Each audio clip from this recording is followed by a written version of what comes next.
Good evening. I'd like to now call to order the May 8th, 2023 regular board meeting of the East Penn School District Board of School Directors. Will you all please rise for the pledges of allegiance?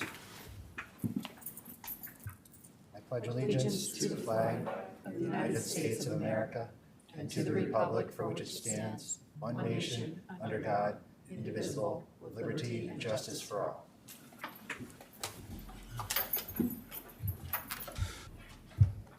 Okay, our first item of business is a student presentation. Dr. Campbell, would you like to introduce? Yes, I'm just going to give a little bit of background first, and then I'm going to welcome up Tammy Adesanya, who's one of our students at Emmaus High School. So I'm going to first give the background. Specifically, the Workforce Board of the Lehigh Valley is a nonprofit organization that serves employers throughout the Lehigh Valley by connecting Lehigh Valley employers with the talent that they need to stay competitive. Similarly, the board also helps to identify and develop the workforce that's ultimately going to fill the Lehigh Valley occupation demands. In addition, the Workforce Board of the Lehigh Valley works closely with high school students as they begin to think about their career pathways post-high school graduation. And this year, we are so very proud of the fact that the Workforce Board of the Lehigh Valley has selected Emmaus High School student Tammy Adesanya for participating as one of their student representatives for the 22-23 school year. And you can see Tammy has become famous in that she was able to meet and engage with students from 17 different school districts. So there really is a collaboration and a networking piece. She serves as a student representative, really, for Emmaus High School, for the Workforce Board of the Lehigh Valley, and connect with other teens across the Lehigh Valley. She's been going on tours of local employers, and you can see she's the star of a billboard campaign. And again, has just really served as a mentor and a leader for teens across the valley in terms of what it means to be workforce ready. And so we thought it would be very appropriate because of this great honor to invite Tammy tonight. And I'm going to ask her to come up in just a minute so that we can congratulate her and give her a round of applause. I also want to point out she is an 11th grader here at Emmaus High School. In addition to the great accomplishments with Workforce Board of the Lehigh Valley, she's a volunteer at St. Luke's Hospital. She's president of our SOAR, Students Organizing Against Racism, as well as the Black Student Union. She is one of the student groups that for 2 years now has been regularly meeting with our Office of Teaching and Learning to give us very candid and honest feedback about what's working and what's not working with regard to the experiences that we provide students. She's also been a part of our East Penn Equity Committee, and I know at the building level she's also served as a student representative on some of our interview committees. So without further ado, we wanted to congratulate Tammy and thank her for being such a great example of our Emmaus High School students.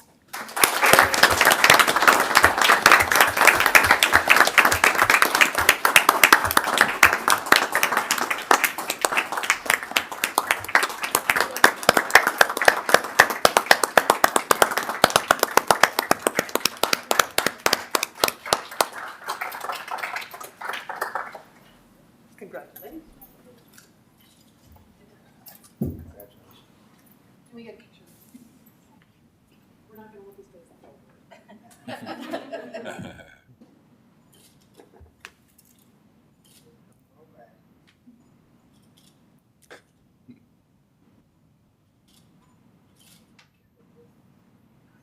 Oh, yes, you're right. Let's do that. Perfect. Maybe right. Come on. We need to not ruin this picture. Put it on a billboard picture. Anyway, next year we'll do it with that. That's perfect. That's great. That's perfect. Yeah.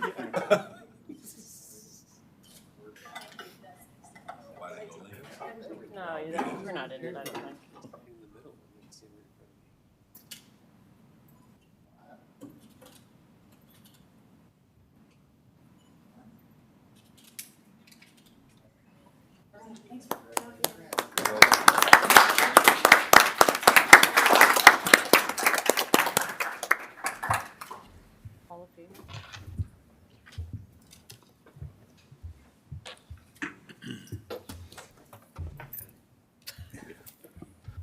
Again, thank you for coming out and sharing some of your precious time with us, and congratulations on the honor.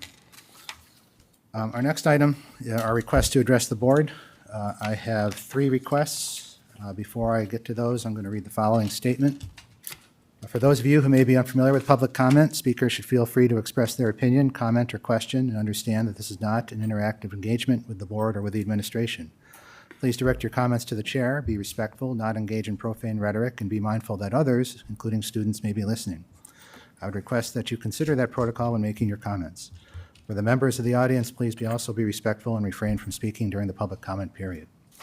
With that, I will now announce each speaker and their topic. When you step up to the podium, again, state your name, and you will have 3 minutes within which to speak.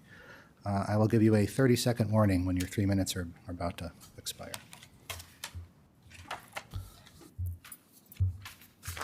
Our first requester tonight is Mr. Bart Bailey to talk about SEL.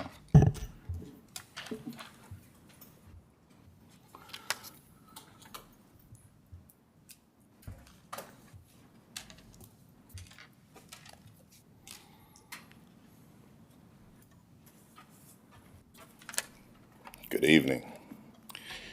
So wanted to just have a quick minute with you regarding SEL. One, thank you for the work you're doing. And if you don't know, this month is actually Mental Health Month. So actually SEL is a way for students, we have a lot of conversations around this, to process their emotions and feelings. Literally, it is about knowing yourself, which is enhanced emotional literacy, recognizing patterns. We all have sequence and patterns of how we react to certain things. The next one is around choosing yourself, applying consequential thinking, navigating emotions, intrinsic motivation, exercising optimism. And then the last one is giving of yourself, increasing empathy, and pursuing noble goals. And I share that with you because it's apparent that if you know, back in June of 2022, we had a group connecting SEL to critical race theory, and they are not even close to being linked. And anyone who aligns with that belief, thinking that they're connected, does not deserve a seat like yours. And we have some folks who have been backed by that same group that believes that critical race theory is connected to SEL, and it's not. And it's easy to trace, right? Because when we do our PACs, your names are at the bottom. And so if you look at the information before you vote on May 16th, make sure you understand where people stand and what they believe in. And anything related to SEL is about kids learning how to process their emotions. Like I said the last time, some of us as adults, we still are trying to figure that out. So I would hope that we give our children, our young folks, a chance to learn how to, process. We'll just leave it at that. Process their emotions versus it getting stuck in their body and then showing up in unhealthy ways that impact us. We want competent citizens. We want good citizens that are really thriving in our communities. So in closing, I'll share this with you. Again, you can, like when I ran, you can check the PAC, you can see who signed. Just like today, you can do the same thing. So when you're putting public stuff out there, make sure that we do our homework. That's all I got. Thank you.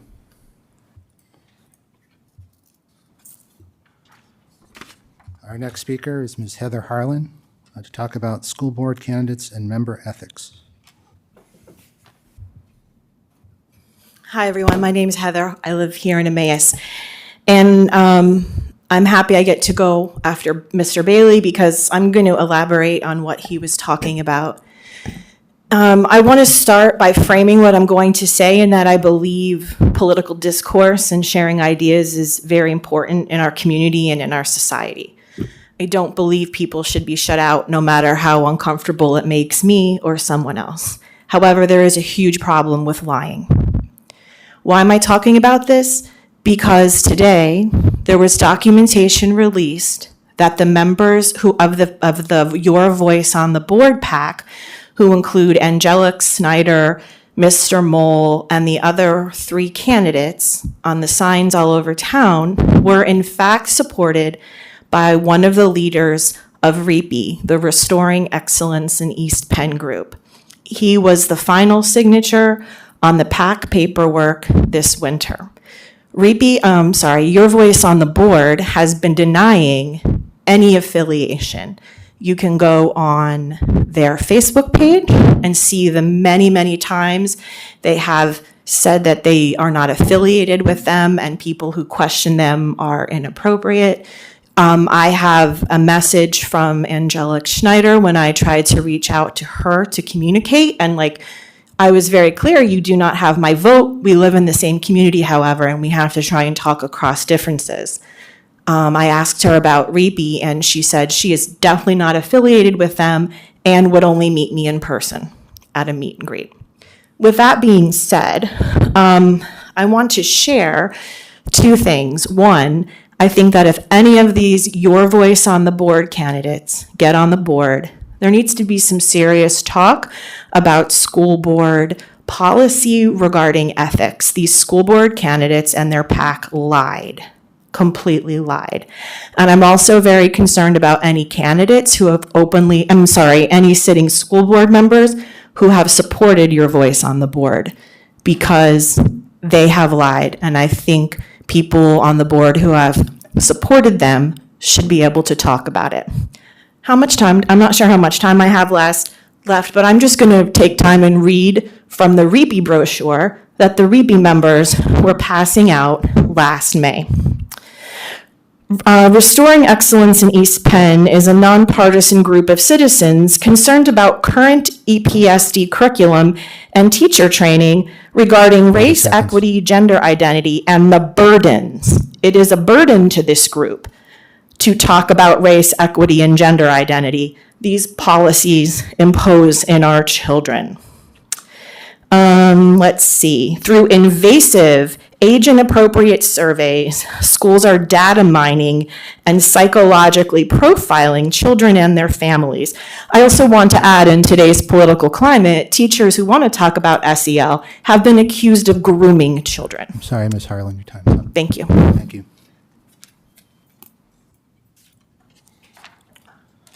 Our final speaker tonight is Ms. Jess Denke to talk about book challenges.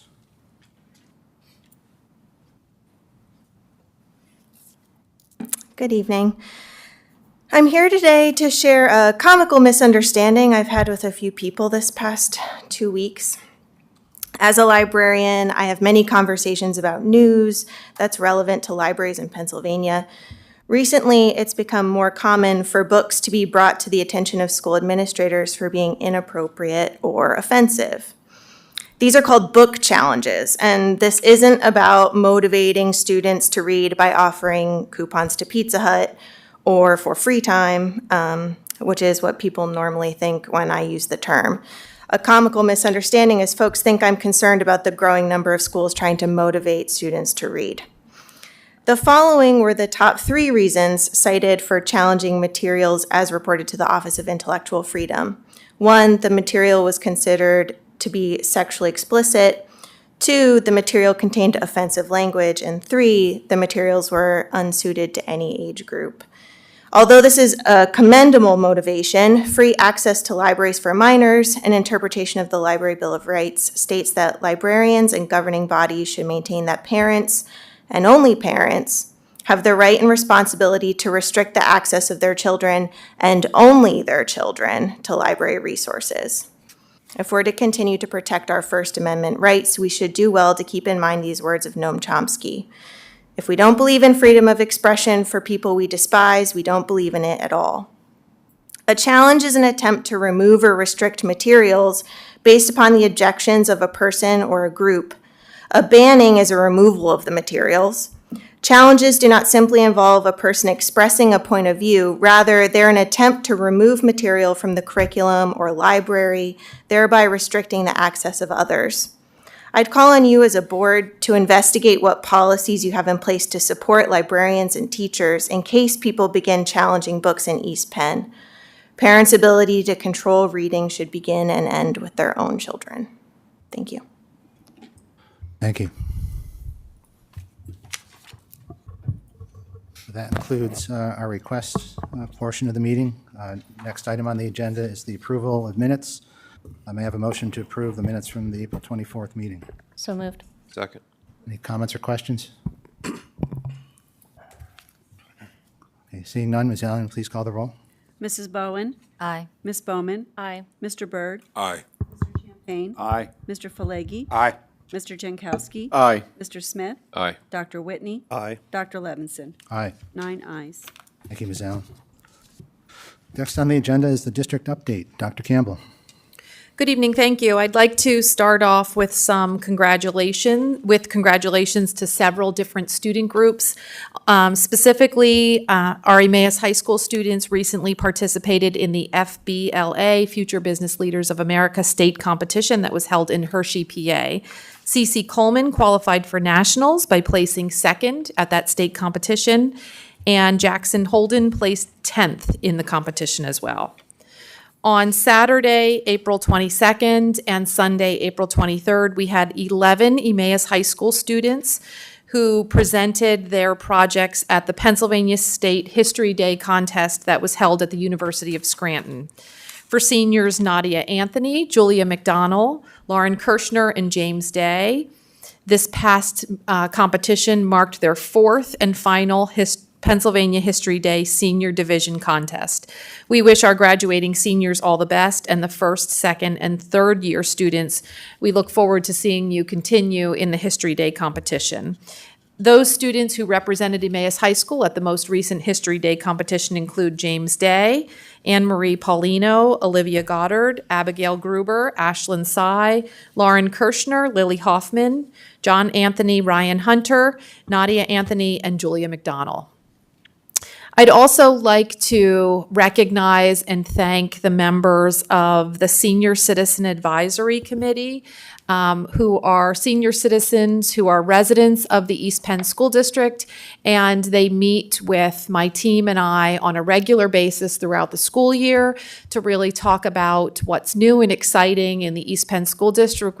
We recognize and value the fact that our senior citizens, while some may have students who at one time went through our school district and or they may be grandparents of children who are currently in our school district, we also recognize that there are senior citizens who don't necessarily have a direct and immediate connection to East Penn, and we want to establish and strengthen that connection. And a way to begin that process is really just to invite them in as partners and learn about East Penn, and for us to hear their feedback in terms of how we can better serve our school community. Our last meeting for the school year was held on April 25th, and I wanted to just recognize our senior citizens for their commitment to being on the advisory council with me, and also to put this out as an advertisement. If there are any senior citizens who would look forward to joining us next year, you simply have to reach out to Laura Groh, and we'd love to have you join our team. I also want to thank everyone who came out 2 weeks ago, or last week, I should say, to support the Emmaus High School College Fair. We held that event on April 27th. We had over 100 colleges, universities, service organizations who were set up across our 2 gyms to really provide students with information on their career pathways after high school graduation. And I also want to commend our Emmaus High School Counseling Department for the tremendous amount of work that goes into planning such a great event.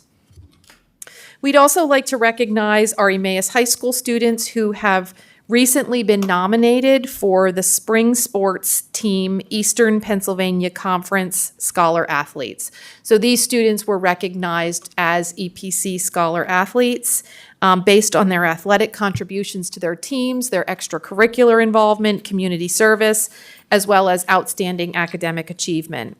From our spring sports, we have TJ Geist from baseball, Aiden Garrett from boys lacrosse, Emily Wassel from girls lacrosse, Alex Schoonover from softball, Edward Chow, boys tennis, Oscar Falegi, boys track and field, Haley Reinhardt, girls track and field, and Jonathan Cannon, boys volleyball.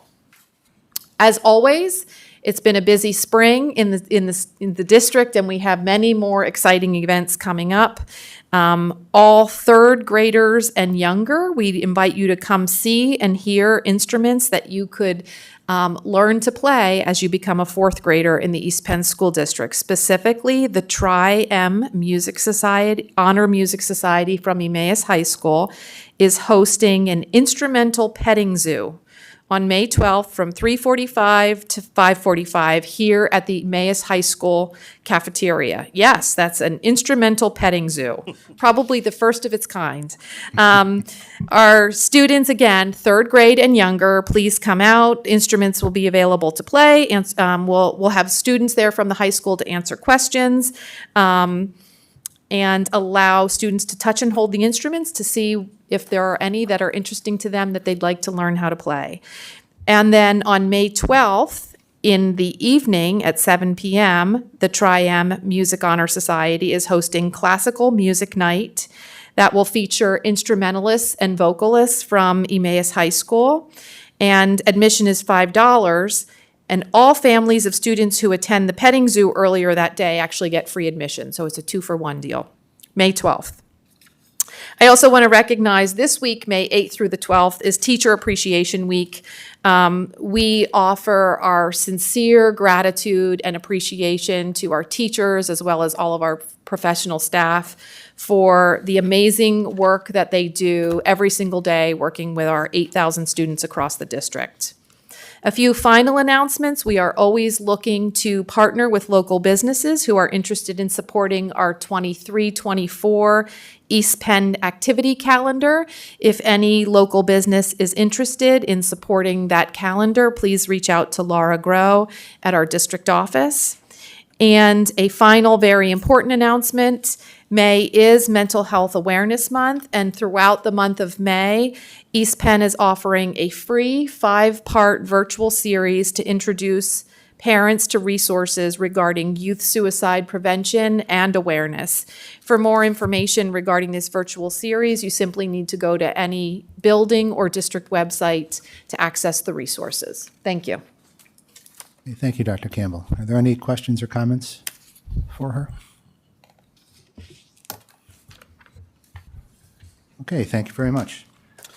Our next item on the agenda is about the budget. The first item under this is another presentation about the budget, this time the 23-24 proposed final budget update. Dr. Campbell, would you like to introduce? We are quickly approaching the final phase of the budget process. Specifically tonight, Mr. Saul is going to give us an update in terms of the proposed final budget. We'll be asking the board to take action on that proposed final budget. And then as Mr. Saul wraps up the overview of the information, we will also later in the presentation remind the board that we really are seeking the board's feedback on the budget. But at this point, I'm going to kick things off. I'm going to ask Mr. Saul to kick things off for us. Great, thank you so much. This evening, the agenda includes 2 budget documents in preparation for adoption of the proposed final budget. The first is the long-range fiscal and capital plan, which we've seen previously.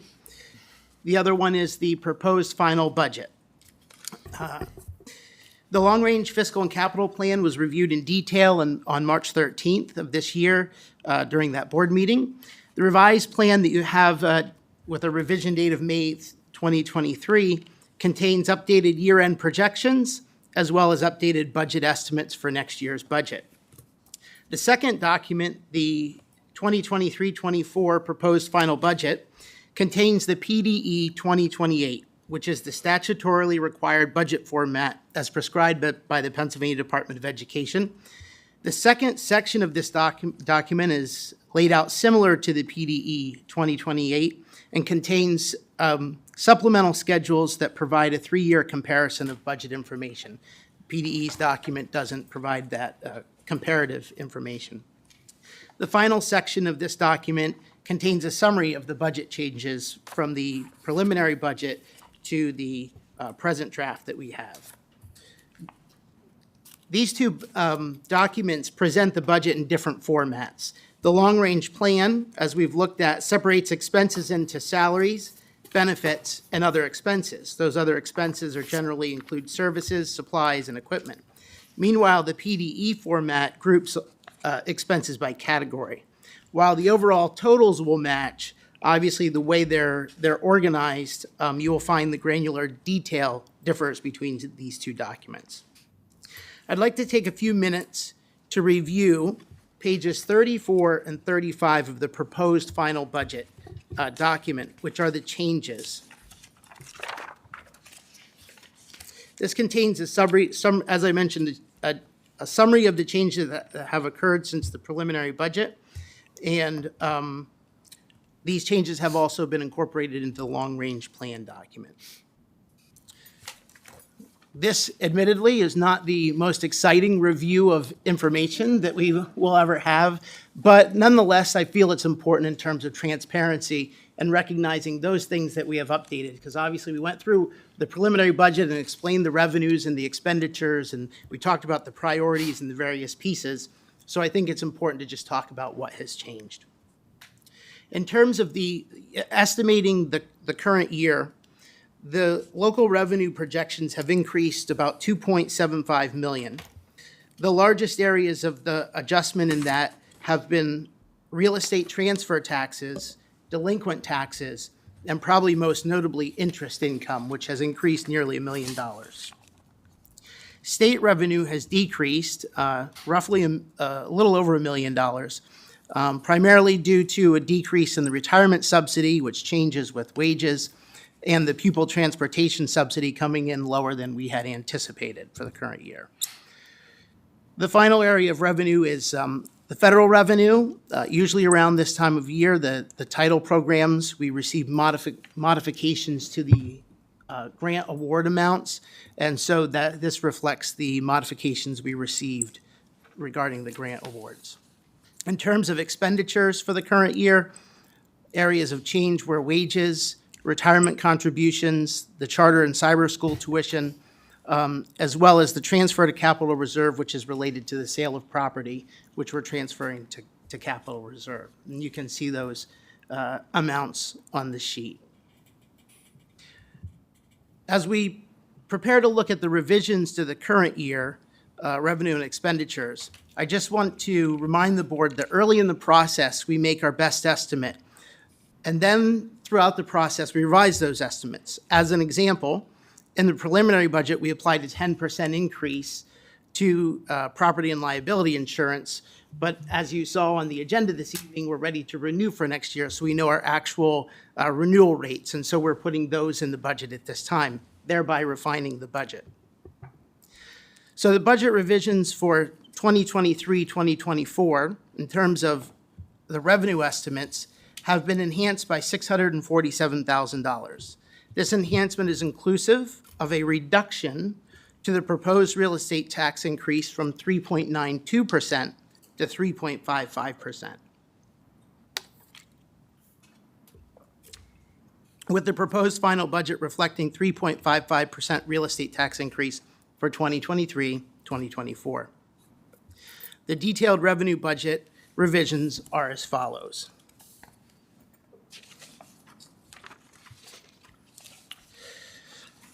Current real estate taxes, and I apologize, I noticed late this afternoon that I had mislabeled these, and this first one actually should be millage rate, and the next one, assessment. So what that means is current real estate taxes, the millage rate was reduced in order to lower the percentage increase, and thereby reducing revenue $408,000. Current real estate taxes assessment were increases in assessed value that generate additional income for the district, and you can see that's roughly $70,000. Earned income tax, we received updated projections from Berkheimer, our tax collector for earned income tax, that showed potential for an additional $25,000. You can see there's just a minor adjustment there for event admissions. Revenue from other governments recognizes the contribution from Lower Macungie Township for the Crossing Guard program, which was not included previously. The basic education funding from state funding was increased 3%, so we're assuming a 3% increase, and you can see that's roughly $460,000. State reimbursement for Social Security has decreased. That's related to our actual expenses for Social Security. Special education funding, similar to basic education funding, we've assumed a 3% increase. The pupil transportation subsidy for next year, we're anticipating it coming in lower than we had initially budgeted, primarily due to where the current year actually came in and revising our projections. We included the PCCD School Mental Health and Safety Grant, which is a $456,000 grant. You'll also see the related expenditures. So you'll see the grant funds coming in as revenues and then going out as expenditures. State reimbursement for retirement, again, that's a 50% reimbursement on our retirement expense. And then finally, federal program revenue. This is based on our projections for the title programs for next year.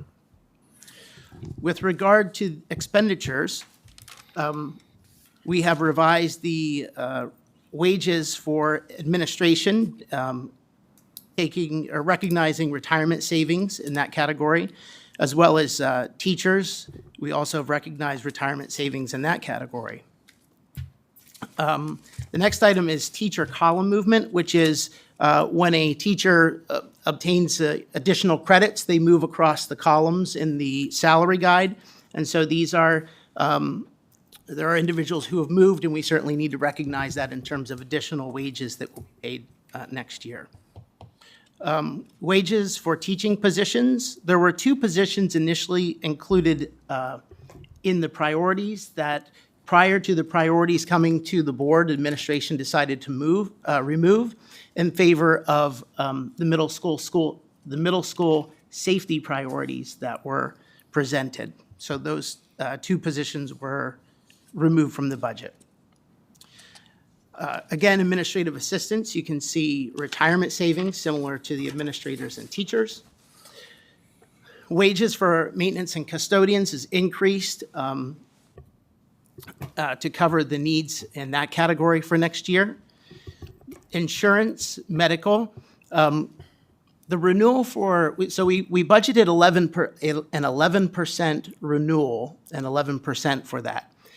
The 11% is for all of the plans that are in our consortium. Each plan comes in just slightly different, though, based on relativity to a standard plan.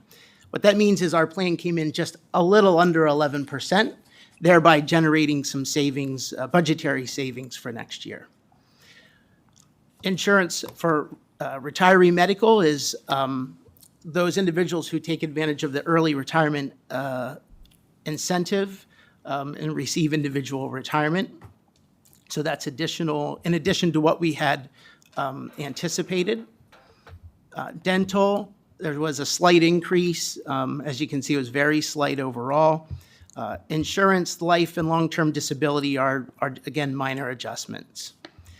The employer FICA and retirement contributions are related to the wage adjustments that you see above. Remember that they're a percentage of overall wages. Workers' compensation insurance, again, is based on overall wages. Cyber and charter school tuition. When we project this, we use current enrollment to anticipate what the cost will be next year. So our enrollment will change throughout the year, but as that enrollment goes up, we anticipate that would be the number of students we would have for an entire year next year. So obviously throughout the year, since the time we put the preliminary budget together, there are more students and or have moved from the regular education to the special education category, which is more expensive. So you can see the result there is additional funds budgeted for that category. Property liability and bonding insurance, we talked about it just a little while ago, a reduction based on the actual renewal rates. The PCCD grant, again, we saw that on the revenue side. Here you can see the expenditure being added to the budget to account for that. The letters training is in addition to the ESSER offset fund, so that's coming out of the pot of money that we set aside for remediation purposes. Middle level safety and security resources, again, you'll recall that was in addition to the priorities. And then finally, budgetary reserve was adjusted. We try to maintain that at 5% of the anticipated expenditures. I'll remind the board that the way we look at this, if you look at the long-range plan, increases and decreases to the budgetary reserve don't have an effect on the bottom line. If we increase it as an expenditure line item, we remove it later before we look at the bottom line. So if you increase it $1,000, you're going to be removing that $1,000 below the line to look at our quote bottom line. So those were the changes to the budget. I'll make note that some of those are things that we haven't necessarily in the past made this early in the budget process, such as the state basic and special education subsidies. We've gone ahead and made those assumptions at this point, and incorporated those into the budget. So that's the proposed preliminary budget. I wanted to take a minute, and I don't want to confuse this, but I wanted to take a minute to talk about next steps. So in past years, we've seen additional changes between the time we adopted the proposed final budget and when we adopt the final budget. I took the opportunity to go back and look at those changes to identify what they were and have we already addressed those in this budget. And so I wanted to share with the board, as an example, last year, after we adopted the proposed final budget, there was an additional $600,000 quote reduction to the tax increase. That included the basic education subsidy funding, special education subsidy funding, the retirement savings, real estate assessments, and workers' compensation costs. In the current year, as an example, we have already incorporated the basic education subsidy, the special education subsidy, and we don't foresee a reduction in the workers' compensation as we had last year. Now, what we can anticipate at this point is we already have the May assessments, which is the final set of numbers that we incorporate in the budget from the County of Lehigh. So we anticipate there will be roughly $40,000 of additional revenue that comes from those assessments. There is roughly $30,000 based on the retirements that we see in this evening's agenda. Certainly, there could be more on the next agenda that we will be able to incorporate, but at this point, we could anticipate roughly $30,000. And then a final thing is a revision to the facilities budget of about $76,000. So in total, it's roughly $150,000. So what does that mean? Every 0.1% of tax increase is roughly $108,000. So that $150,000 that we can account for at this point would reduce the tax increase from 3.55% to roughly 3.4%. So again, I know that in the past there was, we sort of anticipated that there would be additional revenues or additional reduction in expenditures to lower the tax increase, but I wanted to sort of share that some of those things we've already accounted for at this point. So, in closing, as a reminder, on the agenda, we have this evening the resolution for adoption of the 2023-2024 proposed final budget. I again want to remind the board that adoption of the proposed final budget must legally occur 30 days prior to adoption of the final budget. So that's just something we need to be mindful of in terms of process. So with that, I'm going to turn it back over to Dr. Campbell to wrap up. Thank you for providing us that detailed summary of where we were when we began the public budget presentations back in January, when we looked at a preliminary budget, and where we are now in May, 4 months later, and having done 6 public budget presentations as the board considers the proposed final budget. And so I will say, just to highlight some key points that Mr. Saul made, the current proposed final budget reflects a 3.55% tax increase. We have taken a very careful look at many areas of the budget that perhaps wouldn't typically be reviewed to this level of detail until maybe we get to the final budget process. Specifically, Mr. Saul emphasized that we have already increased our state subsidies, expecting a bit more revenues than we had originally anticipated back in January. We have also increased some real estate taxes as well. So really what we're asking the board for is feedback and discussion on what is being presented this evening, specifically in the proposed final budget, and then looking ahead to the final budget that we know is coming in an upcoming meeting, and that the board eventually will take action on, is feedback specific to if the board is not comfortable with that 3.55% tax increase, explicit feedback in terms of which of those expenditures would potentially be cut or reduced from the budget as it currently is. I think that level of detailed feedback will be really helpful to our team as we begin to prepare for that final budget process. All right, thank you. Questions from the board? Ms. Bowman? Yeah, in preparation for that feedback, could you tell us how much of this, if you didn't have any of your priorities, if we said none, would there still be a tax increase? Yes. And how much would that be? I got the numbers here. Oh, I was going to say, it would be roughly 1.4%. And I realize this is a big budget, so my next question is going to be a massive simplification of things, but would that percent, that would basically be fixed costs that are, cannot be shrunk, for example, contracted wage increases and, well, basically all of your other costs that go up from year to year that you can't do anything about. Is that correct? That's correct. Okay. And then I just have two unrelated, I mean, they're related to the budget, but they're not necessarily related to giving you feedback. One is, I was curious what it would cost us to hire staff assistants so that you have all the bathrooms at the high school covered. I don't know what it would be, like 3 people.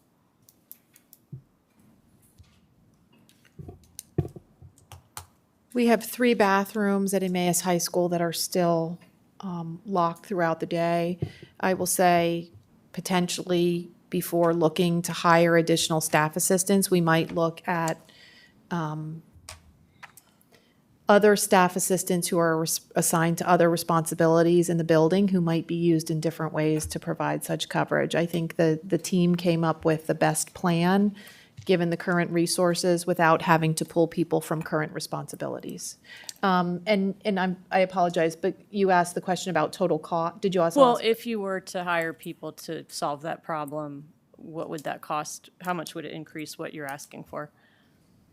Did you say 3? 3, yeah. So 25,000, so 75,000. 75,000 approximately. And the last question is just a point of clarification. I think I just got confused somewhere where you were talking about you removed positions that added up to about $235,000. I completely missed what that was. Sure. So when the administration put the priorities together before they were presented to the board, there were two additional positions which were not presented to the board. Okay. Which were removed prior to the presentation Okay. in favor of including the middle school safety priority. Okay, so that was when Dr. Pekarik said she wanted 4 positions, but then she only asked for 2. Is that what you're talking about? Or, Yes. yeah, okay, thank you. That's all I needed. That's all I have. Thank you. Thank you, Ms. Bowman. Mr. Jankowski? Thanks for the update. I think I ask the same question every year, but I still like to get an education. So the fund balance. So looking over the years at what our ending fund balance or total fund balance was at the end, we're projecting almost 15% this year, budget of 12.8 next year.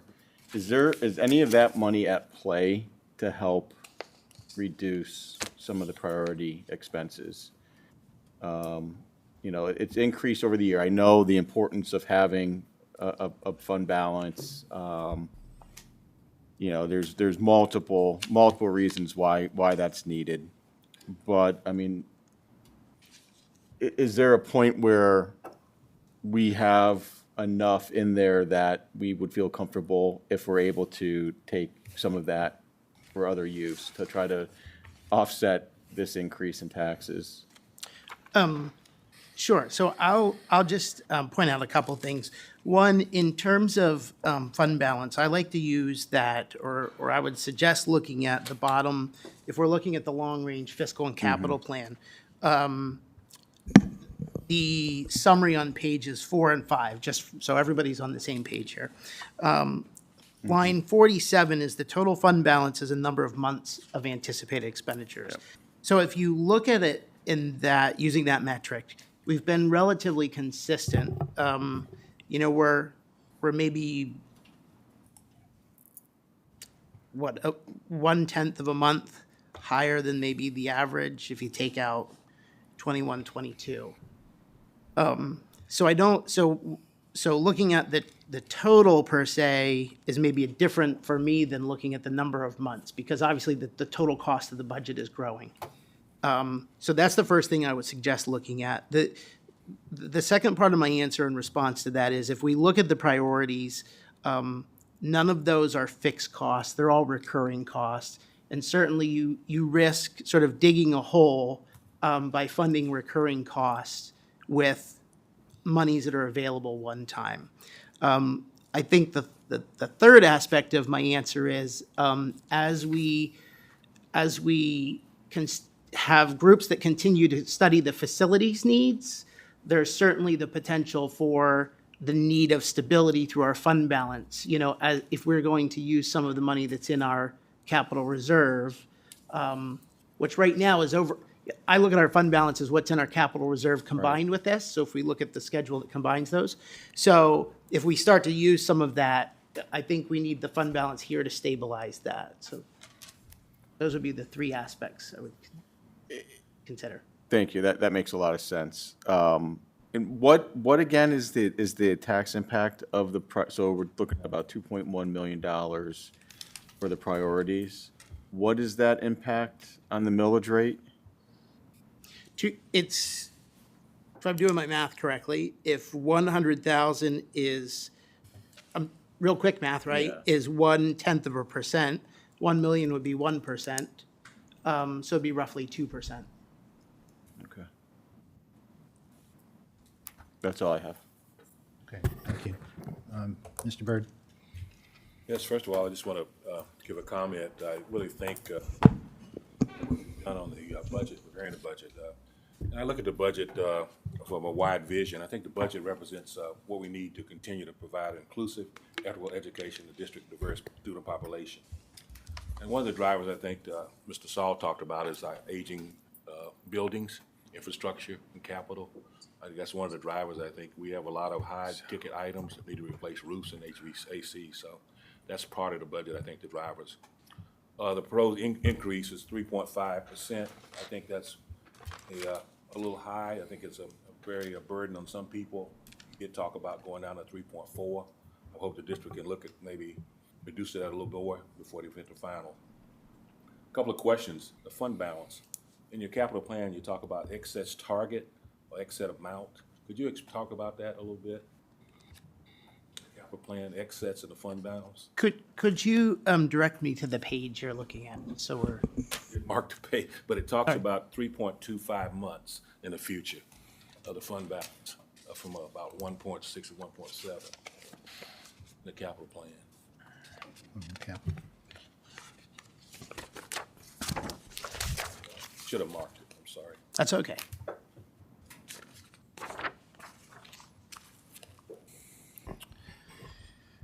And you said it's targeting like 2.6 months? I think, well, the target, I guess, is a little less than, probably a couple of months, but I think you're looking at saying we maybe get up to 3 months, and we keep going at the rate we're going. And I guess that's the question I have. Should we start to reduce that, or how do we, Okay, so at a certain level? yeah, I think we're looking at page 38, the evaluation of the combined fund balance and annual capital reserve contribution targets. And so I believe what you're referencing is the evaluation of the combined fund balance and a target for that. what this shows is continuing to redirect our debt service as it retires, redirect that into capital reserve.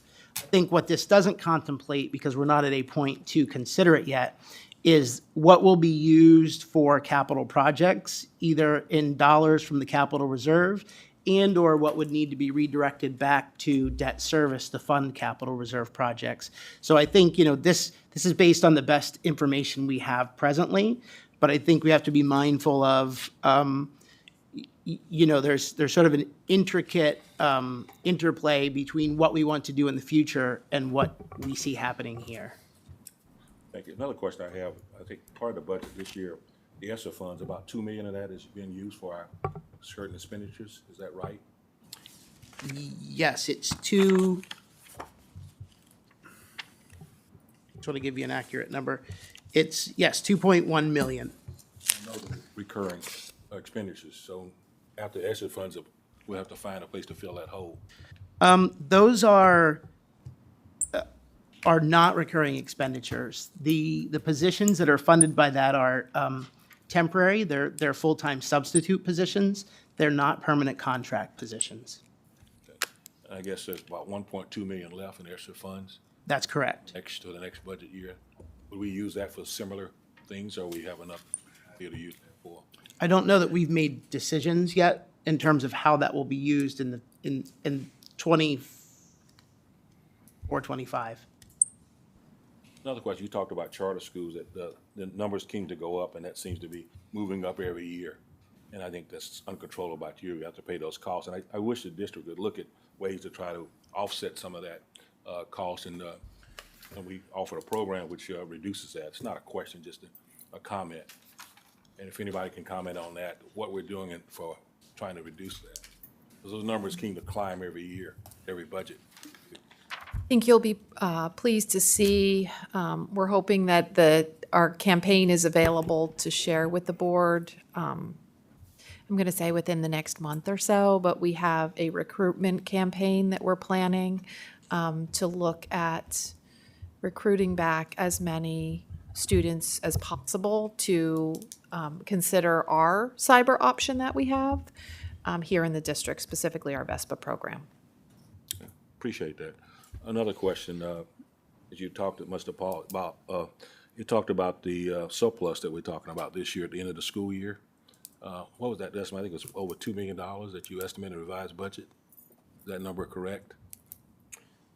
1.6 million. Okay, approximately 2 million. And that number will come after the end of the school year. We'll have that number. And kind of piggyback on my colleagues talked about the fund balance. We have that surplus that's coming up that we'll have. And can we some kind of way move that forward to offset this tax rate that we're talking about this year? Yeah, I would answer that similarly. Just the risk is the cost in the budget are recurring costs. And so by using monies that are available one time, quote, leftover monies in the fund balance to supplant recurring costs, you create a situation where next year we will have to find the amount that we offset in the current year. Now, what is causing the surplus? Is it more basic educational funding from the state? Has that been the cause the last 2 years, or we've just done a great job at our numbers?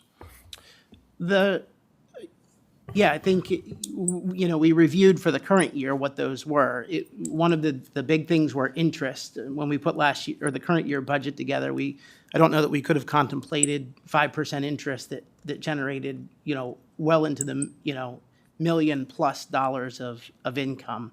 And then, as you recall, there was additional state revenue, which is showing up on the revenue side, although we did transfer that to capital reserve.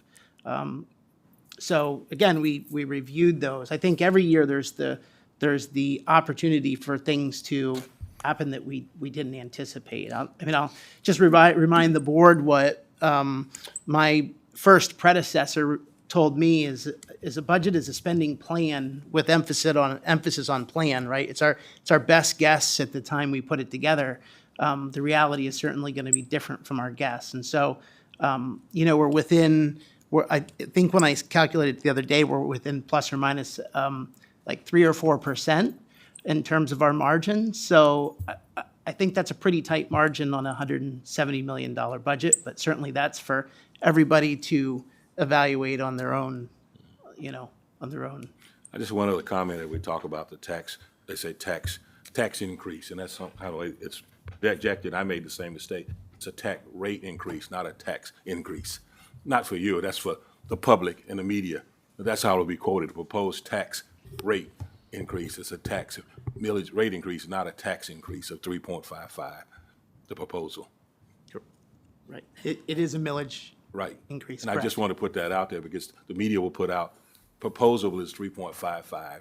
It's kind of misquoted, and that's what you see in the headline. So that's why I said that. Thank you. That's all I have. Thank you, Mr. Byrd. Mr. Champagne. Go ahead, Adam, go ahead. Oh, Go ahead. okay. Mr. Smith. Okay, well, thank you. I'm just going to go back in time a little bit to our first priorities discussion, and I want to remind everybody of some of the thoughts that I had back then, where we were taking a look at adding, at that time, $1.7 million worth of priorities. We're looking at interventionists in secondary and elementary special ed, and some support services back then. And I had mentioned how we were really, at that point, looking at 3.9, almost 4% tax rate millage increase.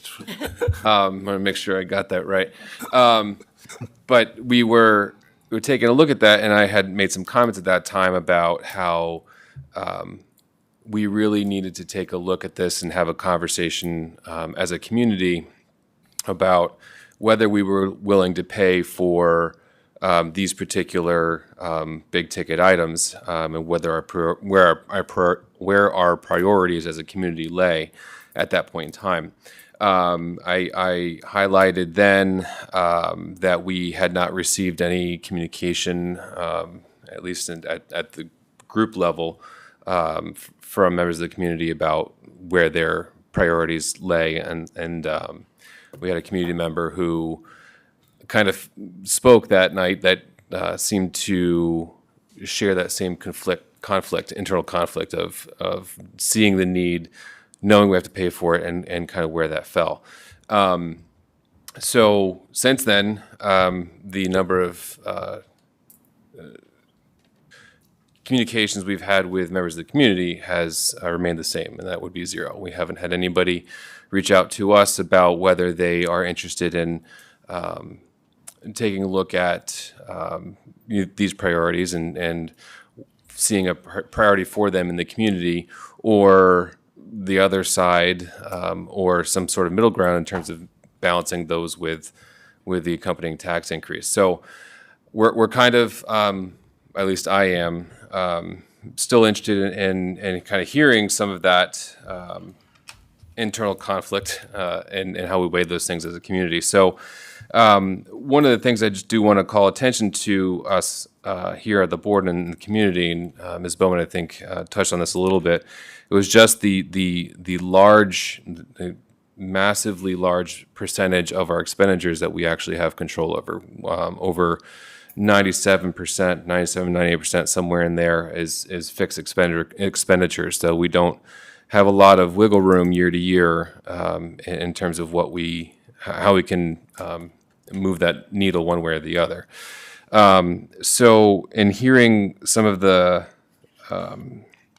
numbers tonight, I was furiously scribbling some numbers here, so pardon me if my numbers are off, but taking a look at the long-term fiscal plan, I was looking again at, like I did a month or so ago, at the average household and what the average household can expect to pay with a particular level of budgetary increase. And I thought it might be helpful to take a look at our expenditures and our priorities in the context of a dollar impact on the average household in our community. So before I do that, though, and Mr. Saul, please correct me if my line of thinking is off or needs some shifting. Looking at the budget priorities from the presentation that we originally saw, it was at 1.7 million, $1,750,000. Now tonight we're looking at just north of 2.11 million. What was the shift there? So when you look at the priorities page, you need to take the recurring costs and subtract the revenue piece, the state revenue. Because remember, we receive reimbursement for the FICA and retirement. So the net, which would be the comparison number, is 1,932,138. 1,932,138. Okay.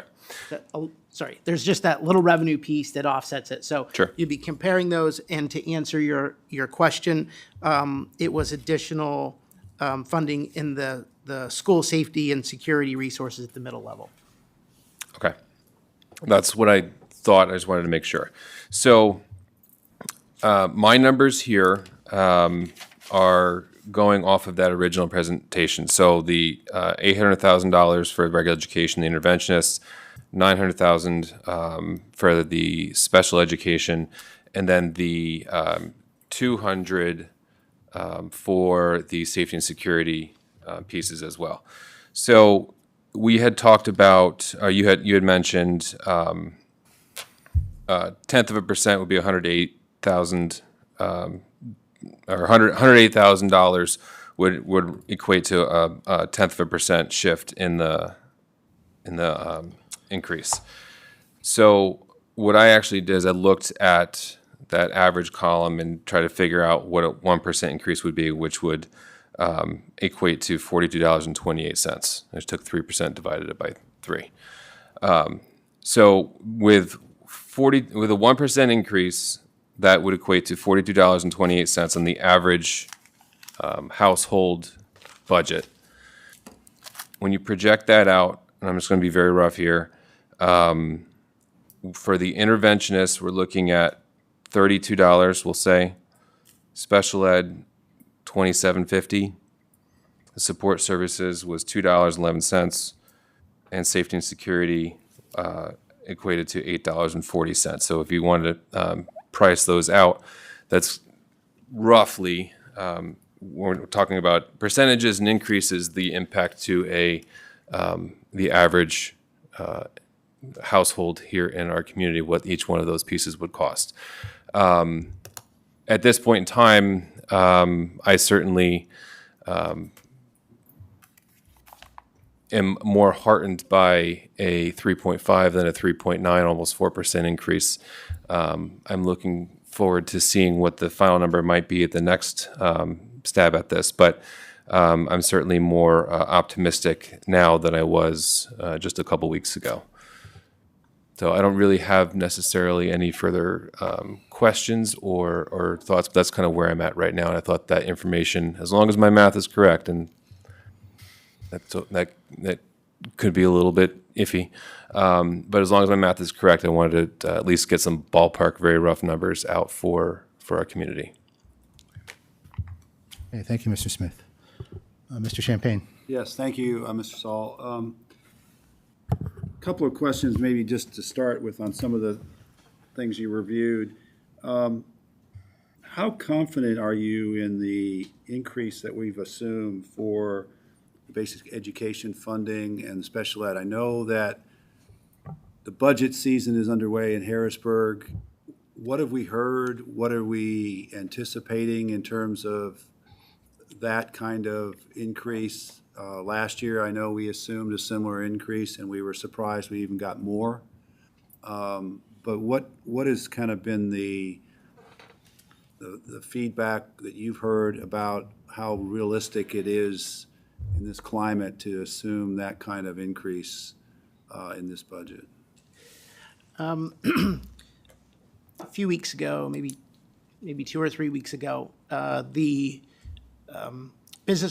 school business administrators in the region got together with our local legislators. And I sort of have to frame this because a majority of the legislators there were House Ds. And I'm framing that for a reason, and I'll come back to that. And we were sort of told that the governor's budget is a floor, not a ceiling. What I will say is that the House is controlled by the Democratic Party, but the Senate is controlled by the Republicans. And so I suspect if we'd had a panel of Senate Republicans there, what we would have heard may have been different. The one thing we did hear, though, sort of from both sides that were there, is this continued emphasis on compromise in Harrisburg, and a continued interest in funding public education. What I've heard, again, from sort of representatives on, or legislators, I should say, on both sides, is that, we can sort of anticipate that being the number, what was put out by the governor, but the funding streams may be different than what the governor put out. I sort of go back to, if we look at history, the General Assembly has generally funded us. There was one year, I believe it was the COVID year, where there was a freeze, a hold harmless, but otherwise, we've generally seen, if you look at our, what's the word I'm looking for? The projections, it's like 2.83%. We put in 3%, but it's 2.8. I think that's the number. That's on basic ed. The special ed number is a little higher, the average amount, I think. So based on what I've heard, I think it's a realistic number. Again, it's always the risk, right? Right, okay. So at least there's a basis for the assumption that was made in terms of where you think revenues could come in from the state for both categories. Yes. Okay. Yep. In terms of interest income, you mentioned that in the fund balance calculations, a large slug of that money was additional interest income. And I noticed that for the budget that we're currently in, you've anticipated like $1.8 million of interest. Right. But in the going forward for the actual future budget, we're only estimating $1 million. So I'm curious as to why we've earned, why we think we earned 1.8 this year, with rates not, let's say, I have no better crystal ball than you do, but I don't see rates going down anytime soon. They may flatten. Why we would not anticipate additional interest income in the same order of magnitude that we received this year. So that's an additional $800,000 in revenue that we could see coming in the proposed fiscal year. Yeah, so crystal ball is probably the most important term you use there, but in the economic updates that I have seen, specifically targeted at school districts, when you look at the economic cycles and specifically the federal funds rate, so that has been increasing. Yes. One of the presentations I watched, the person I think said it best, that the Fed has sort of mastered the increase, but they haven't mastered the decrease, and they have never mastered the soft landing. And typically when they go down sharply. So my concern is that, there's going to be a top to this, and I believe that when they go down, they're going to go down sharply. And I'm just concerned about that occurring during the fiscal year and putting us in a situation where we assumed a significant amount of interest income. I mean, What rate did you assume as a percentage of interest? I honestly didn't use a rate. I just sort of eyeballed it based on experience, and put it at $1 million. I guess I would like to see maybe us go back and look at that assumption a little finer, because again, I don't know where rates are going to go. You don't know. But I think we should have a sounder basis for that, especially if we're talking that kind of magnitude of interest income that we could see. I'm not suggesting that we assume 1.8 million, but I am suggesting that we take a finer look at it to make sure we're not just kind of, doing this, I won't say at the seat of our pants, but I would like to see a little better kind of logic behind what we're assuming for interest in the budget. I mean, even if it's another $500,000, that still is a sizable chunk of revenue that we could foresee in the budget. The other question I had is around the transportation subsidy. You mentioned that the subsidy was decreased in the most recent update. Could you explain a little bit why that happened and what is that something to worry about? Because that is a big number in the budget, and I didn't quite understand what transpired. Yeah, so, and again, I'll remind everybody that decrease just means decrease in terms of our budget projection. And maybe this is what you were just referencing, in the current year, our subsidy is based on last year's transportation, right, and reimbursement.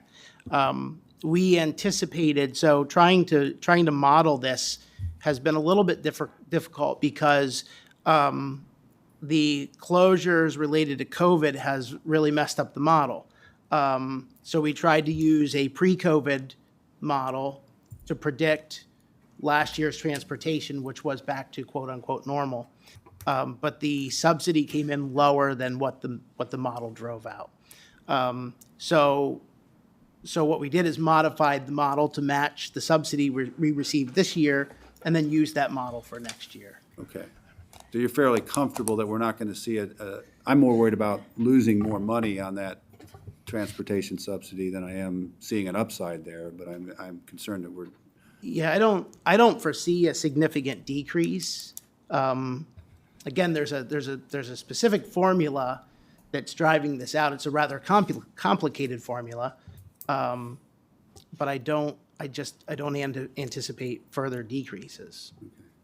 And then, with respect, I know we've talked about this in the past, and I was curious, the Lower Macungie Township Crossing Guard, have we got that secured for the next fiscal year? Is that revenue secured with the township? Is that their contribution, or where do we stand with that in terms of? If you recall, the contribution was through a grant process. And so this summer, we, the school district, will have to reapply for that grant through the township. Okay, all right. And then, with respect to the priorities, I know that the individual that was here from Jefferson made a very strong impression on me in terms of what could be accomplished with that program. I guess I'm wondering two things. One, how are they going to be split between English language and math? And second, have we looked at any alternatives to hiring all those interventionists by putting in more staff assistants or instructional aides in the classrooms that may be at somewhat a lower cost to the district, but give us many of the same potential benefits if we were to have more presence in the classroom with those kinds of individuals? Maybe I'm wrong. Maybe they don't give us the same bang for the buck, but I'm just wondering, is there another way to get to the same place with, let's say, not as many interventionists, but by hiring other, staff assistants, instructional aides, and how that could potentially lower the costs of these priorities? I'm not suggesting that I'm against what you propose, but I'm just asking, did you consider that, or have you looked at that as a way to maybe strengthen what we need to do for the students, but at the same time balancing the cost to taxpayers? Certainly, we recognize that the budget process is always about, as you talked about, struck a balance. It's that balancing priorities of the organization with the impact of the tax millage increase on the taxpayers, on our local community. And so I will answer your second question first. We absolutely support the interventionists as professional staff members. Those are individuals who are highly trained. The individuals that we have working in our classrooms now as interventionists are professional staff members, classroom teachers, have an elementary education degree, as well as some of them do have their reading specialist certificate. And so those are the individuals that we believe are best to be served in that position. The other reality I will say is I appreciate the question, the ask of, could we get more individuals who don't have that level of training and maybe use them in different ways? I will also point out the reality that we continue to struggle to identify individuals for our support staff positions. That's just the reality. And so, again, even if we could find support staff individuals, our team still believes strongly that those should be certificated professional employees in those positions. Your second question in terms of how of the balancing, when we spoke about the interventionist positions at our March board meeting, certainly we articulated the priority of English language arts, the area of literacy, thinking about the critical period of time in kindergarten, first and second grade, when our students are developing those early literacy skills, that being the priority. Also looking at, and that would be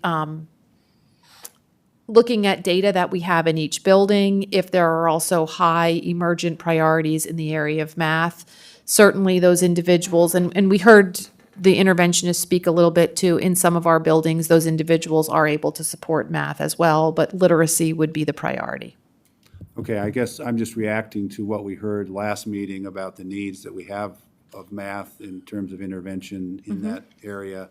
So I would hope that we could get some of those people that have the ability to float between the two, because I think I think you're right in the sense that, you know, the reading is the priority, but I don't want to leave the math question unanswered, you know, going into next year. Absolutely. I'll also say currently this year, Dr. Povolitis, we have two individuals at the elementary level who we are supporting with ESSER funds, and those are our math interventionists. Again, assigned to buildings based on data specific for each of those buildings. Mr. Saul answered the question that was asked earlier just about how the district plans to use those ESSER funds for the remaining years. And certainly, while this is not a set in stone, our administrative team continues to analyze all of those positions that have been supported with ESSER dollars, including but not limited to the math interventionists, and certainly would look to continue those positions and programs that are having a positive impact on our students. And I can tell you that certainly maintaining those math interventionists would be important for us. And then finally, just so I make sure I clearly understood what Mr. Saul said at the very end of his presentation in terms of what anticipated changes might be coming down before we see the final budget. We are anticipating at least $150,000 of additional benefits, if you will. And so the maximum increase that we could anticipate seeing for the final budget would be 3.4%. Is that a fair way to say that? I think that's fair. Okay, thank you. Thank you, Mr. Champagne. Dr. Whitney.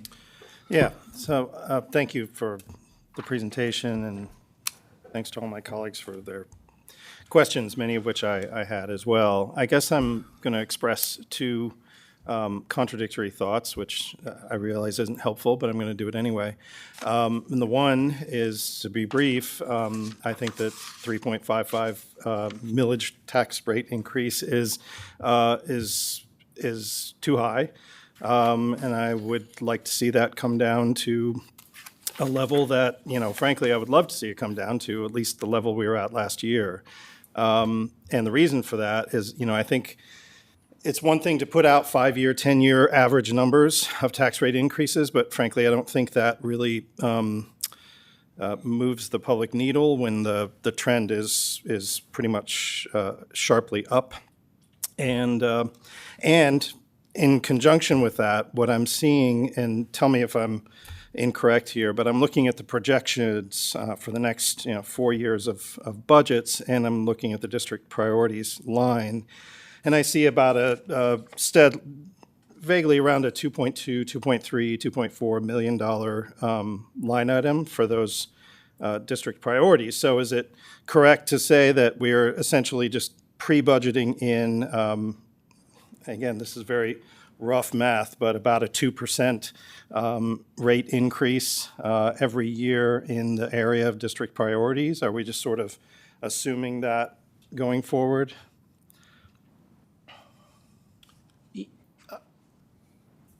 Is your question the percentage or the fact that we are increasing the?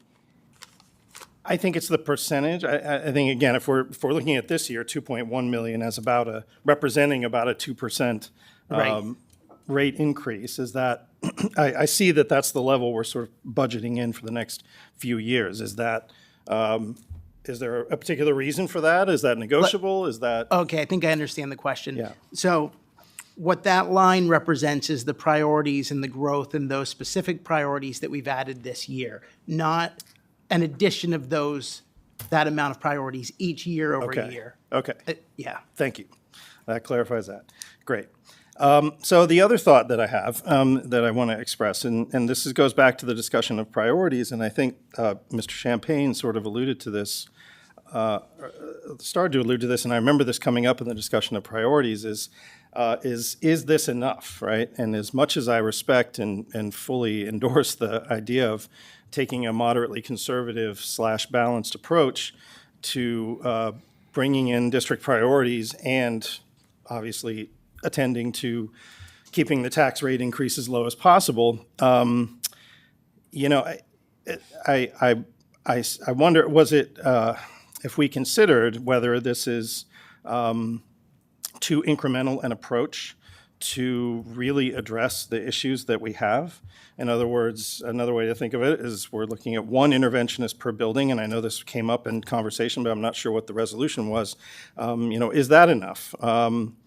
Is one per building the right approach, or are there some buildings that need 2 or even 3? So I guess my question, I guess, is whether that was considered. And again, if we're doing something, you know, are we doing enough here to really make the difference that we want to make? That's the question. We're comfortable with the interventionist as proposed. And you feel confident that that's going to make the difference in literacy rates and math and everything that we want to see? Absolutely. Again, the primary focus is going to be ELA.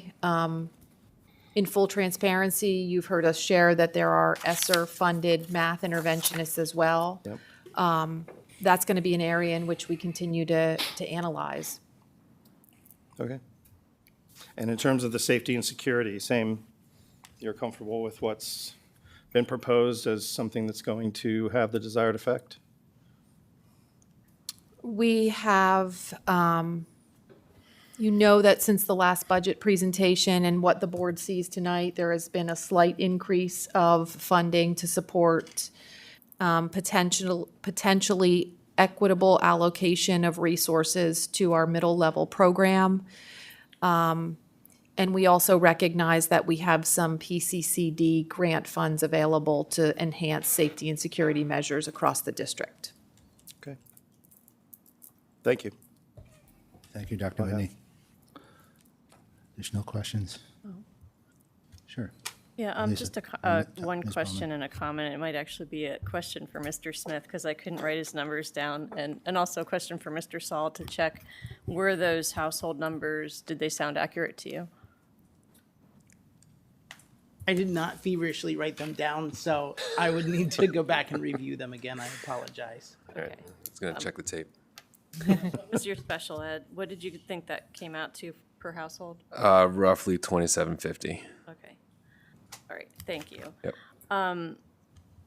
You know, I've known a couple families who have had children who struggled to learn how to read in elementary school. And watching those families take every bit of money they had to get tutoring for those kids and all the time and effort that they could put in to try to help their kids to read really helps me to understand this issue that we're facing here. You know, if we had never had the pandemic, we might not be hiring any of these interventionists. When you look at, you know, before the pandemic, 90% of our first graders were reading on grade level, and now after the pandemic, we're somewhere around 64%. That is a huge percentage of kids who are not reading, and that affects their entire school experience all the way through high school. They can't be successful if they can't read. When I think of myself and I think for my family, $32, can I give that to a kid who needs help reading? Yes, I can. And in the special ed category, federal and state requirements require us to educate children. I'm not probably going to get their terminology right, but the least restrictive environment possible. We have no choice about that legally, although I say it's the right thing to do. And unfortunately, the federal government and the state government don't help us out much with funding for that, which basically leaves it up to the local taxpayers to find a way to fund what can be very expensive education for some kids. And I don't know in this day and age how we can skimp on school safety and security either, given what's going on around the country. What I find unfortunate is that we're spending so much money in schools to solve problems that are not always thought of as education problems. For example, security. Last year, we had to spend a lot on behavior interventionists to solve behavior problems in our schools. And obviously, these things all affect children's ability to learn. I think all of us here would rather be spending a lot of that money on teachers, for example. But that's just not the environment we're in right now. So I am supportive of the administration's priorities. I wish it didn't cost this much. I wish you were coming here like when you brought the therapy dog program to us, where you're bringing this cool thing and it didn't cost anything, zero price tag, we could put it in the schools. That's easy to vote for that. Unfortunately, we have big problems, and to solve problems, we have to spend money. And that's the situation that we're in. And we can decide not to spend the money and not help kids who can't read, or we can decide to actually spend it and try to solve the problem. Okay, thank you, Ms. Bowman. Anything additional? Mr. Jankowski? Thanks. Yeah, I just want to echo a couple of the sentiments. 3.55%, 3.4%, that's high. And I really would like to see if the pencil can be sharpened in a little bit more in any manner. I agree with my colleagues. Ms. Bowman, what she just said, I think, says a lot, that we are in an unfortunate situation where we need these expenses. And I'd like to believe that the administration went about their priorities in an efficient manner, understanding that any tax increase is going to have a corresponding impact on the community. No one wants to pay more taxes than they need to, or at all. But unfortunately, there is an adjustment every year.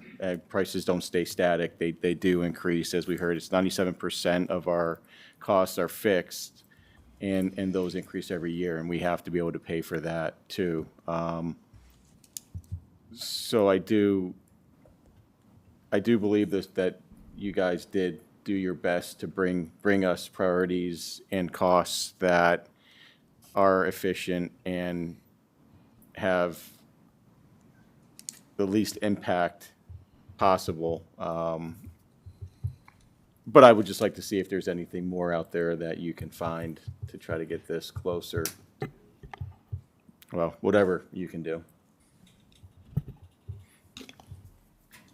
Thank you. Bird? Just one final comment. I just want to echo all of my colleagues that I do support the priorities of the district. I think we need those priorities. I think the district has done a great job in looking at data, where they are and where they want to go. I think we need to support that. So I support the interventions and the priorities of the district. Thank you, Mr. Bird. Mr. Flaggy? Yeah, I'd just like to echo all my colleagues here with my support for the administration priority list. Just kind of following Ms. Bowman. I mean, I look at the cost, I understand the cost, but I can speak for it. My son is a student at Jefferson. He is currently in the wing group, and he has an interventionist for reading.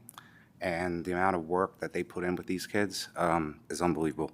I can see from where he came beginning of the year, we asked for help, to the point he is now. Sorry, I might be getting a little emotional here, but to where he is now, it's unbelievable. It truly is. So I'm kind of speaking as a parent and to Mr. Smith's point as a, taxpayer, community member. So I guess what we need to do here is kind of reach out and, we need some feedback too from what the community wants, how they feel about it. But I can speak for it. As far as special ed goes, I totally support, and safety as well. So just echoing my colleagues here, I am supportive of it. However, I think we need to kind of try to get this down a little bit lower than what it is, where we need to go. I'm not sure. I don't have that answer. But maybe some cutbacks here or there or whatever we can do. But it's top priority for me, with this budget to keep those priorities in. So thank you. Thank you for that. Okay, well, I do have a few comments myself. Comments, observations, perspectives. So I do think that, much of what my colleagues already raised and what we talked about, much of the budget is fixed costs. And let's not forget that, in this last year, we had tremendous inflationary pressures in just about everything that we've been doing. So to manage, a net increase attributable to the natural increases in inflationary pressures of 1% to 2% is probably somewhat remarkable, depending on how you look at it. I do think, the point that Mr. Champagne was trying to get to is, what opportunities can we take to perhaps get additional interest revenue? So I'd just like to ask the question is, when we have our monies that come in from the tax collection and the capital reserve and things like that, what kind of investment plan do we have? Obviously, we want to protect principal.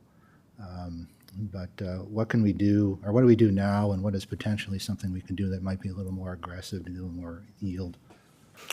Absolutely. There's three things that we keep in mind when we invest. First is safety. We always protect the safety of the taxpayers' monies. Next is liquidity. We have to consider the liquidity and when we need it in terms of our needs. And then the final thing that we consider is yield. So unfortunately, yield is at the bottom, but I think if you think about those other two things, they're paramount to yield. Prior to the pandemic, each year we put together a cash flow analysis and invested our funds based on our cash flow analysis. As you know, during the pandemic, rates were at 1/100%, and a cash flow analysis really wasn't necessary. Over the past year, the best yield that we could receive was from the Pennsylvania School District Liquid Asset Fund in a full flex investment at 5% or more, which exceeded all local banks when we tested the market. Moving forward, that certainly could change, and we'll continue to monitor the environment in terms of what's the best place and term for our monies. But again, at that 5%, we weren't even able to get CDs or U.S. Treasuries at that rate. So it is something we certainly keep our eye on and try to maximize our returns in terms of interest income. And we'll continue to do that in the future. Okay, thank you. One other thing, and this kind of ties into something Mr. Smith was saying before in terms of community input, and actually Mr. Falagi as well.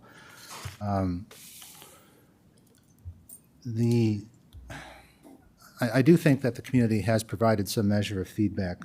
Certainly, just in the times we're in right now, having had any number of personal one-on-one conversations with people about what is on their mind and what they want to see our schools doing, you can hear themes, and this is probably true more with families with children or who have relatives that have children. The priorities that we're proposing here are reflected in the things that I've been hearing people talk about, either, again, through these one-on-one conversations or through, what you can read on social media or even in the general media itself in terms of what's on people's minds. Safety and security is something that's very important. So, that's, as part of our priorities being proposed for the forthcoming year, having a chunk of money dedicated to that, I think is being responsive to some things that the community has been asking for. Another theme that is very common is looking at the mental health of our student body. I can potentially make the argument that if we can do better with providing kids with the opportunity to do better academically, I think that helps self-esteem. I think that helps overall behaviors. And so by laying better groundwork in terms of academic performance and kids' satisfaction with that performance, I think that we can make some steps towards improving mental health, improving those behavioral issues, and improving our district climate. So again, I don't know if that's a reasonable thing to think about, but it does make some sense to me that if we try and make those kinds of improvements, you can get those those secondary intangible effects to take place. I do think that having been through this is probably, I've lost count, fourth or fifth time budget cycle here.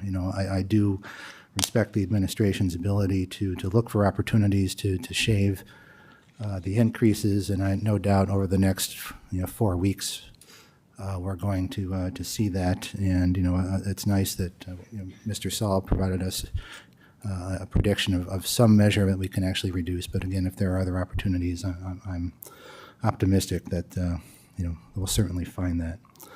So from my perspective, I certainly can support the proposed final budget at this point. So when we get to the next item, I'll be voting in favor of that.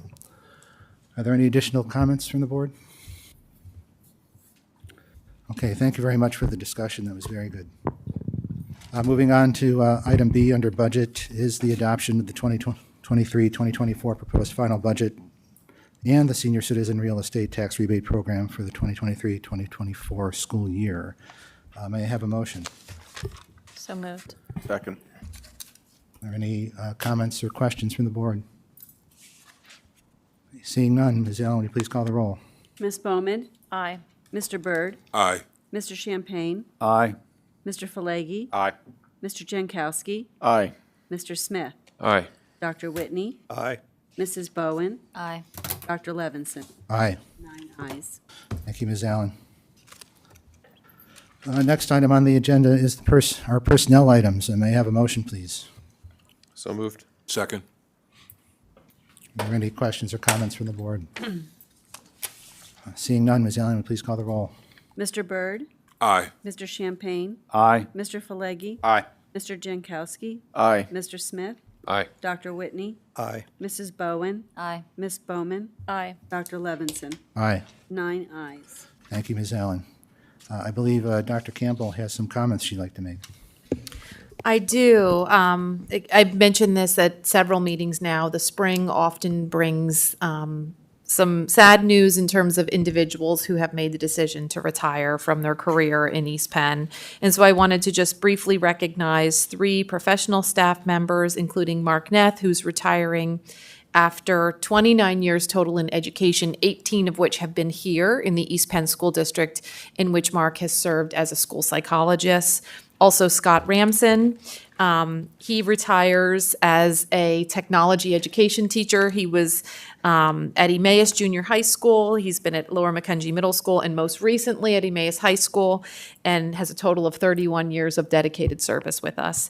And finally, Heather Repko is retiring after 30 years of service in East Penn. She started at Kings Highway, and then she, for the past really since 1997, has been at Lincoln Elementary, and I had the pleasure when I was at Lincoln of working closely with Heather. And so again, she retires East Penn after 30 years of service. And so collectively, those professional staff members have over 100 years of committed service to our school community and our students at all levels.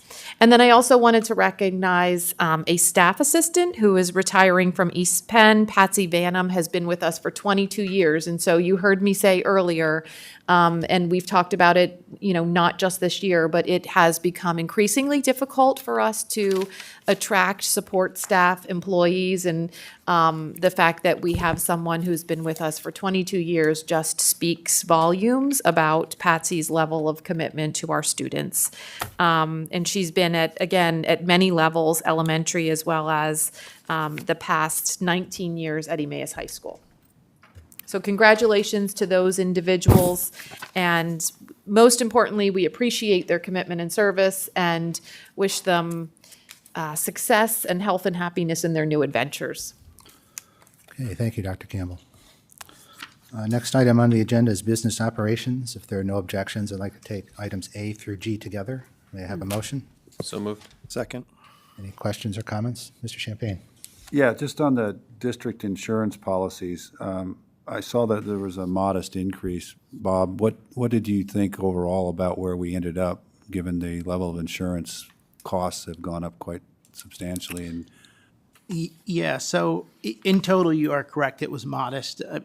What I will share is the package, which includes the property liability, the school board legal liability, went up just under 10%, 9.9%.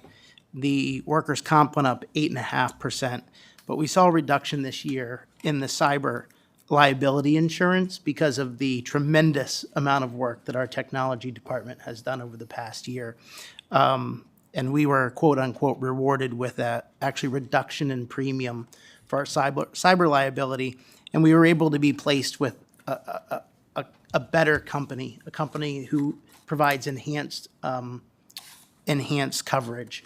So, kudos to our technology department, the staff there, and all the work that they've done, as well as the school district staff sort of adapting to the single sign-on and various other security measures that have been put in place. But so that's a breakdown, and you are correct. Then the overall percentage of increase is about 5.6%.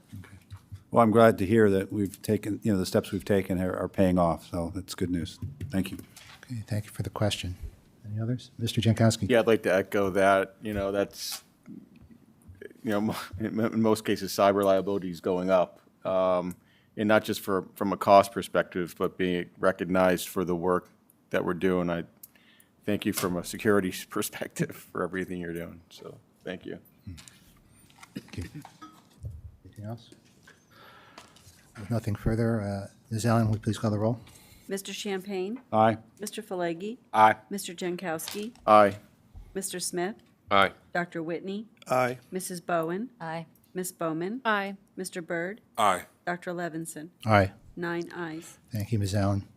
Next on the agenda is curriculum, educational conferences. May I have a motion? So moved. Second. Any comments or questions? Seeing none, Ms. Allen, will you please call the roll? Mr. Falegi? Aye. Mr. Jankowski? Aye. Mr. Smith? Aye. Dr. Whitney? Aye. Mrs. Bowen? Aye. Ms. Bowman? Aye. Mr. Byrd? Aye. Mr. Champagne? Aye. Dr. Levinson? Aye. 9 ayes. Thank you, Ms. Allen. Next is policy. The set of policies is the third reading, so the next step is to adopt. There were no changes since the last time we read. I don't think we need to introduce or talk much about that before asking for a motion. May I have a motion? So moved. Second. Any questions or comments? Okay, Ms. Allen, please call the roll. Mr. Jankowski? Aye. Mr. Smith? Aye. Dr. Whitney? Aye. Mrs. Bowen? Aye. Miss Bowen? I'm sorry, Miss Bowman? Aye. Mr. Byrd? Aye. Mr. Champagne? Aye. Mr. Falegi? Aye. Dr. Levinson? Aye. 9 ayes. Thank you, Ms. Allen. Next is other educational entities, High Career and Technical Institute. JOC. Mr. Champagne, do you have a report? Yes, I do. Thank you.